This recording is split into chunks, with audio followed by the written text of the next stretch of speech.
Hello, and welcome to Tuesday Tea and Chat here on February the 8th. My name's Steph. I normally work here at Melksham Library, and I've got a section of poems to share with you today on the theme of love. It's Valentine's Day next week, so I thought I'd go for a love-themed selection today. I hope you've got something to drink. I've got a nice coffee here. It's not a particularly love-themed mug I have there, but I do have my lovely water bottle, which is very love-themed because it's covered in hearts. And I don't know whether you've got a biscuit or a cake to have. I'm looking forward to this. It's nice redly, very Valentine-themed, love-themed coated biscuits. I think it's vanilla creamed chocolate biscuit, which would be rather yummy, I'm sure, which I'll have at the end of this. One of the books I'm going to use today is just have a look at is this book here. I thought I'd share with you. It's called A Little Aloud with Love. We've got a copy here in Melksham Library for readers to borrow, and there are lots of copies throughout Wiltshire Libraries if you're interested. It's a lovely book filled with all sorts of readings, not just poetry. Some of them are extracts from plays or just some nice prose, and the theme is just things that are really lovely things to read out aloud to one another, particularly to someone maybe that you love, whether that's a romantic partner or a family member or just a very dear friend. So it's a lovely selection of books here, A Little Aloud with Love. And I'll say there's a couple of poems in there that I will be reading with you. Another book that I think we've shown you before in previous Teen Chats is this lovely book here, A Year of Reading Aloud. And again, that's just some lovely poems. Most of them are quite short poems. So the idea is that these are lovely short poems that you might want to, sometimes people like to learn to memorise. And that's a really nice selection there as well. But I'm going to get started. So I'm going to get started with a classic romantic poem from a classic romantic Scottish poet, Robbie Burns, and I'm going to read My Love's Like a Red, Red Rose. Okay, you ready? Oh, my love's like a red, red rose that's newly sprung in June. Oh, my love's like the melody that's sweetly played in tune. As fair art thou, my bonny lass, so deep in love am I, and I will love thee still, my dear, till all the sea's gone dry. Till all the sea's gone dry, my dear, and the rocks melt with the sun, and I will love thee still, my dear, while the sands o' life shall run. And fare thee well, my only love, and fare thee well a while, and I will come again, my love, though 'twere 10,000 mile. Oh, my love's like a red, red rose by Robbie Burns. That's the poem I thought I'd start with today. I obviously didn't read it in the way it would have been written to sound. So some of the words in there, because of course it's written as fare thee weel rather than fare thee while. I thought I'd just read it with my own voice rather than try and put on a Scottish accent. But that's a lovely poem, isn't it, to get started on a love-themed poetry for today. If you are watching live, it'd be lovely if you want to say hello, make a comment below. That'd be great. I'd love to kind of get your feedback. But obviously, if you ever do want to put in a comment or feedback for future Teen Chats, for like suggestions of things that you particularly like, we always love to hear your feedback. So I'm going to move on now to another poet who I've read before, and I'm going to read something by Christina Rossetti. I've read a few of her poems in previous Teen Chats. I do like some of her poetry. This was actually called A Birthday. But I thought I'd share with you. I thought I'd include it in my selection today. So this is A Birthday by Christina Rossetti. My heart is like a singing bird whose nest is in a watered shoot. My heart is like an apple tree whose boughs are bent with thick set fruit. My heart is like a rainbow shell that paddles in a halcyon sea. My heart is gladder than all these because my love is come to me. Raise me a dais of silken down, hang it with vair and purple dyes, carve it in doves and pomegranates and peacocks with 100 eyes. Work it in gold and silver grapes, in leaves and silver fleur-de-lis, because the birthday of my life is come, my love is come to me. That's a birthday by Christina Rossetti. One thing I like about reading some classic poetry from like the 1800s or even before is that there's often some words in there that aren't used anymore in modern language, and I always think, oh, I wonder what that means. And one of the words in this poem was hang it with there, that's spelled V-A-I-R, and purple dyes. And I thought, well, what's a ver? And it was a fur which was actually obtained from a variety of red squirrel, and it was used in the 13th and 14th centuries apparently for trimming your garments.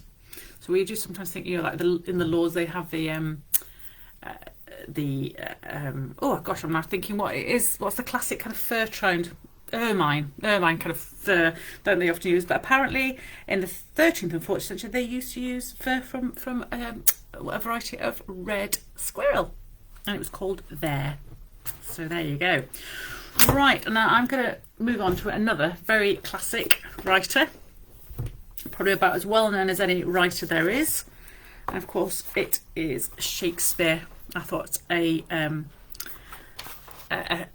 poetry selection of classic love poems. I thought, well, we have to have a Shakespeare in there, and of course I've got him for the very classic Sonnet 116. Who wrote this?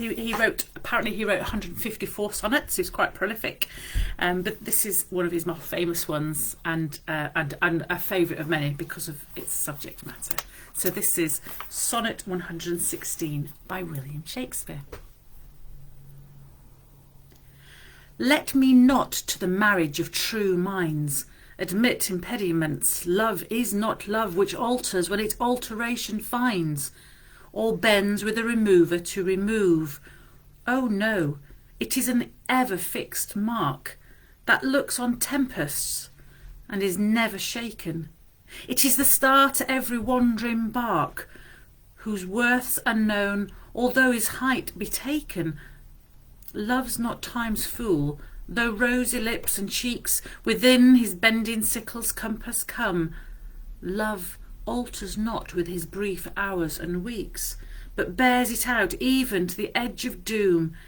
If this be error and upon me proved, I never writ, nor no man ever loved.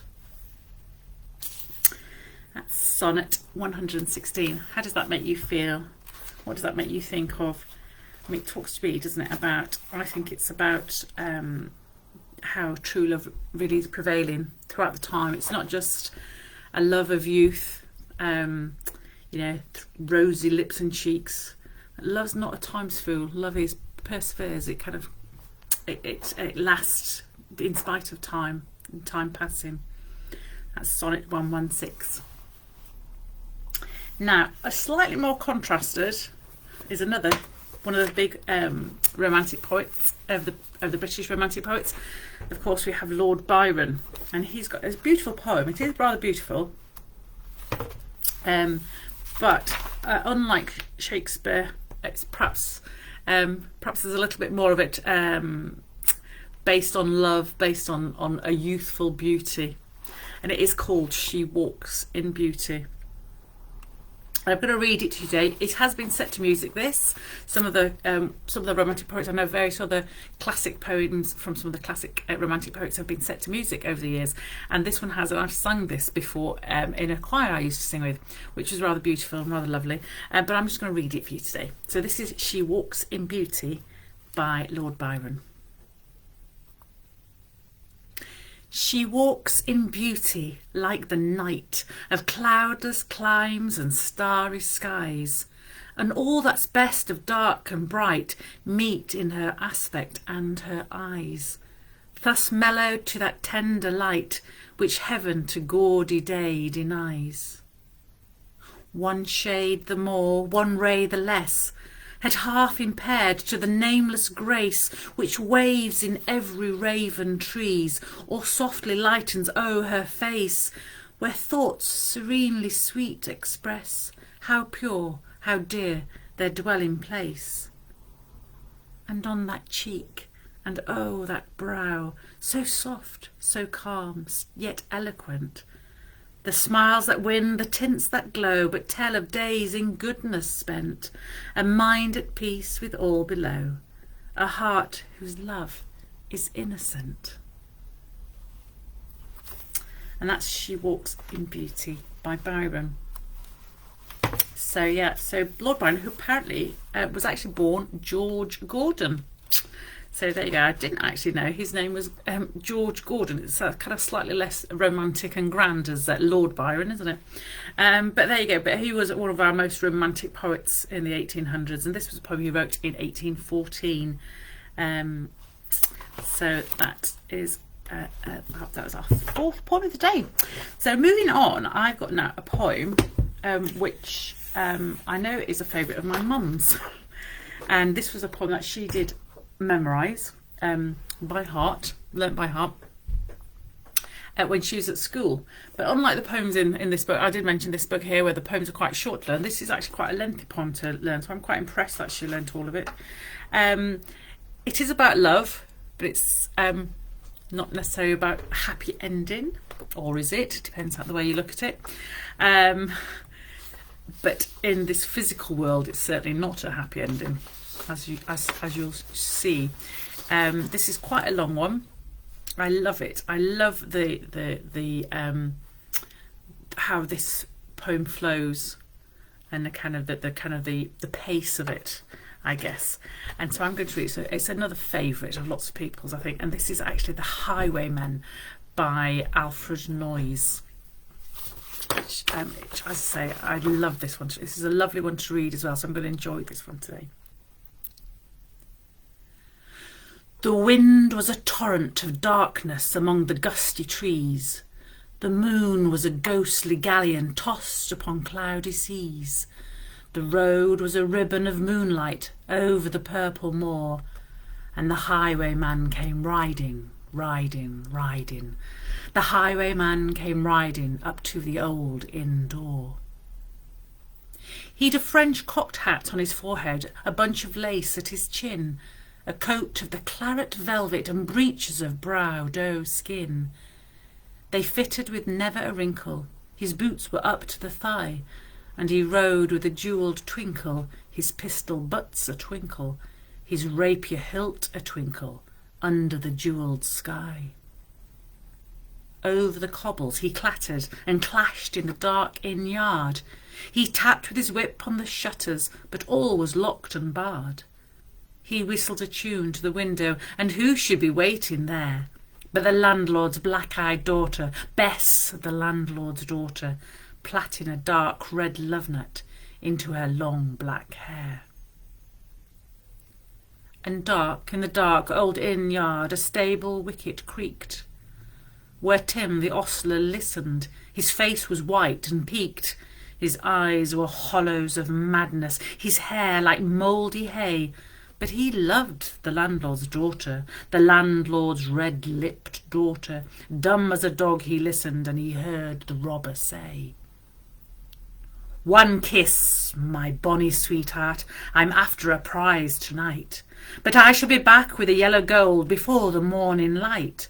Yet if they press me sharply and harry me through the day, then look for me by moonlight, watch for me by moonlight. I'll come to thee by moonlight, though hell should bar the way." He rose, upright in the stirrups. He scarce could reach her hand, but she loosened her hair in the casement. His face burnt like a brand, as the black cascade of perfume came tumbling over his breast, and he kissed its waves in the moonlight. Oh, sweet black waves in the moonlight. Then he tugged at his rein in the moonlight and galloped away to the west.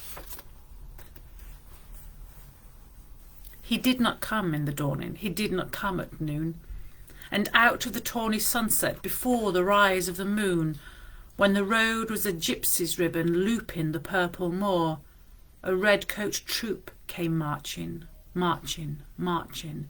King George's men came marching up to the old inn door. They said no word to the landlord. They drank his ale instead, but they gagged his daughter and bound her to the foot of her narrow bed. Two of them knelt at her casement with muskets at their side. There was death at every window, and hell at one dark window, for Bess could see through her casement the road that he would ride. They had tied her up to attention with many a sniggering jest. They had bound a musket beside her with a muzzle beneath her breast. Now keep good watch, and they kissed her. She heard the doomed man say, Look for me by moonlight, watch for me by moonlight, I'll come to thee by moonlight, though hell should bar the way. She twisted her hands behind her, but all the knots held good. She writhed her hands till her fingers were wet with sweat and blood. They stretched and strained in the darkness, and the hours crawled by like years, till now, on the stroke of midnight, cold on the stroke of midnight, the tip of one finger touched it. The trigger, at least, was hers. The tip of one finger touched it. She strove no more for the rest. Up she stood up to attention with the muzzle beneath her breast. She would not risk their hearing, she would not strive again, for the road lay bare in the moonlight, blank and bare in the moonlight, and the blood of her veins in the moonlight throbbed to her love's refrain. Clot, clot, clot, clot. Had they heard it? The horse hoofs ringing clear. Clot, clot, clot, clot. In the distance. Were they deaf that they did not hear? Down the ribbon of moonlight, over the brow of the hill, the highwaymen came riding, riding, riding. The redcoats looking to their priming. She stood up, straight and still. Clot, clot, in the frosty silence. Clot, clot, in the echoing night. Nearer he came and nearer. Her face was like a light. Her eyes grew wide for a moment. She drew one last deep breath. Then her finger moved in the moonlight. Her musket shattered the moonlight, shattered her breast in the moonlight, and warned him with her death. He turned. He spurred to the west. He did not know who stood, bowed with her head o'er the musket, drenched with her own blood. Not till the dawn he heard it, and his face grew grey to hear how Bess, the landlord's daughter, the landlord's black-eyed daughter, had watched for her love in the moonlight and died in the darkness there. Back he spurred like a madman, shrieking a curse to the sky, with the white road smoking behind him and his rapier brandished high. Blood red were his spurs in the golden noon, wine red was his velvet coat, when they shot him down on the highway, down like a dog on the highway, and he lay in his blood in the highway, with a bunch of lace at his throat. And still, of a winter's night, they say, when the wind is in the trees, when the moon is a ghostly galleon tossed upon cloudy seas, when the road is a ribbon of moonlight over the purple moor, a highwayman comes riding, riding, riding. A highwayman comes riding up to the old inn door. Over the cobbles he clatters and clangs in the dark inn yard. He taps with his whip on the shutters, but all is locked and barred. He whistles a tune to the window, and who should be waiting there but the landlord's black-eyed daughter, Bess, the landlord's daughter, plaiting a dark red love knot into her long black hair. That was The Highwayman by Alfred Noyes. Quite a long one, but I love it. I love the way that some of the repetition to kind of give it that pace. The highwayman riding. I just love this one, and no wonder it's a favourite of my mum's. And yeah, okay, so it's kind of like in the physical world, it's a bit of a tragic end, isn't it? Bess, the landlord's daughter, sacrificing herself to warn the man she loves, shooting herself, so he's given the warning shot, but he, in return, he's so maddened when he hears of her death. He doesn't care for his own life. He rides back, and of course he's then shot down. But I guess that's the twist then, isn't it, at the end, that though they died in this physical world, maybe their ghosts are now together. He still comes riding on a winter's night, and they're together, aren't they? So there you go. Lovely, quite a romantic end to that one. The Highwayman by Alfred Noyes. I'm going to now do another lovely one. Now this is another sonnet. So we've had Shakespeare's Sonnet 116. This is another sonnet, but it's not by Shakespeare, although a lot of people think it is. It's a lot of people, if you started reading this, a lot of people would say, oh, that's by Shakespeare, that's a sonnet by Shakespeare, but it's actually by Elizabeth Barrett Browning, who's a writer in the 1800s, and she wrote this very famous sonnet 43, How Do I Love Thee? And as I say, a lot of people often think it is by Shakespeare, but it was by Elizabeth Barrett Browning, and it's How Do I Love Thee? How do I love thee? Let me count the ways. I love thee to the depth and breadth and height my soul can reach when feeling out of sight. For the ends of being an ideal grace, I love thee to the level of every day's most quiet need, by sun and candlelight. I love thee freely, as men strive for right. I love thee purely, as they turn from praise. I love thee with a passion put to use in my old griefs and with my childhood's faith. I love thee with a love I seem to lose with my lost saints. I love thee with the breath, smiles, tears of all my life, and if God choose, I shall but love thee better after death. How do I love thee? Let me count the ways. By Elizabeth Barrett Browning. So yeah, we're nearing the end. Gosh, that time is flying. So I'm just gonna have a quick drink. I hope you're enjoying these poems. Selection of a love-themed one. The final one I'm going to read you is again by one of our classic romantic poets from the 1800s. And this one is not, it doesn't start out about necessarily about a love of an individual. It's called Bright Star. So it starts off looking at the kind of the love, the love of this celestial body, but it gets a little bit more human and more personal as you go through it. It was assumed to be written by his beloved, Fanny Brawn, apparently, who later became his fiancée. But in some version it has another title. It's another sonnet. It used to be called Sonnet 1819, but it's called Bright Star mostly, and it's by John Keats. And this is this poem I'm going to finish with today. Bright star, would I were steadfast as thou art, not in lone splendour hung aloft the night, and watching with eternal lids apart, like nature's patient, sleepless eremite. The moving waters at their priest-like task of pure ablution round earth's human shores, or gazing on the new soft fallen mask of snow upon the mountains and the moors. No, yet still steadfast, still unchangeable, pillared upon my fair love's ripening breast, to feel for ever its soft fall and swell, awake for ever in a sweet unrest.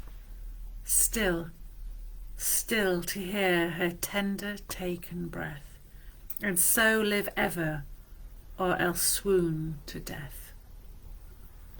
Still, still to hear her tender taken breath, and so live ever, or else swoon to death. Such a, I love that line at the end, isn't it? It's so romantic. You imagine someone who loves someone, they just want to lie and be still with them and listening to the tender taken breath.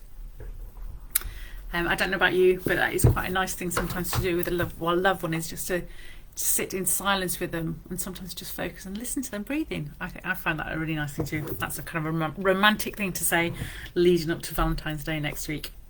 So that was my selection today. Lots of classic romantic poets there that I've included today.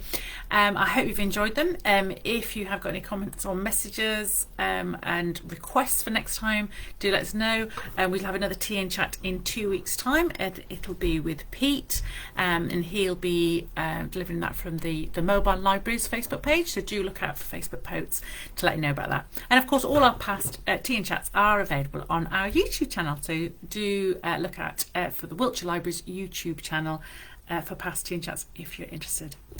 Thank you so much for joining me this afternoon. I hope you've enjoyed them. I'm back to my coffee now, and yeah, take care, and see you again sometime. Bye.